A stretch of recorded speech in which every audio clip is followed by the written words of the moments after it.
இன்றைய தினமலர் செய்தி வாசிப்பவர் பாலசுப்ரமணியன். சென்னை காவல்துறையின் தொழில்நுட்ப பிரிவில் 162 எஸ்ஐ கிளை இடமாற்றம் செய்து டிஜிஜி ஜெயலட்சுமி அவர்கள் உத்தரவிட்டுள்ளார். விமானப்படையில் விரைவில் இணைகிறது உள்நாட்டு தயாரணி ஏர்பஸ் C-295 விமானம்.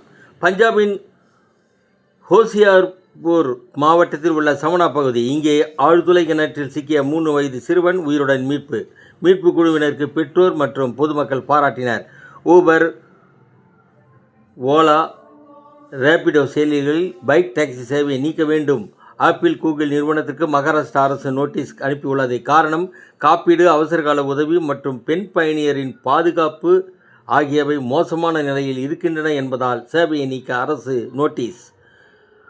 உணவில் அஸ்வகந்தா இலையை பயன்படுத்த விதிக்கப்பட்ட தடையை நீக்கியது கர்நாடகா ஐகோர்ட். காரணம், மத்திய ஆயுஷ் அமைச்சகத்தின் ஆய்வு அறிக்கையில் அஸ்வகந்தா இலையில் விதோனலாய்டு, வித்தாபெரின் ஆகிய வேதிப்பொருட்கள் அதிகமாக உள்ளன. இதை சாப்பிடுவது கல்லீரல், இரைப்பை, நரம்பு மண்டலத்துக்கு பாதிப்பை ஏற்படுத்தும் என கூறி தடை விதிக்கப்பட்டது. ஆனால் இந்த இலையை தயாரித்து பணக்காரர்களான 2 நிறுவனங்கள் போராடி இந்த தடையை நீக்கியுள்ளன.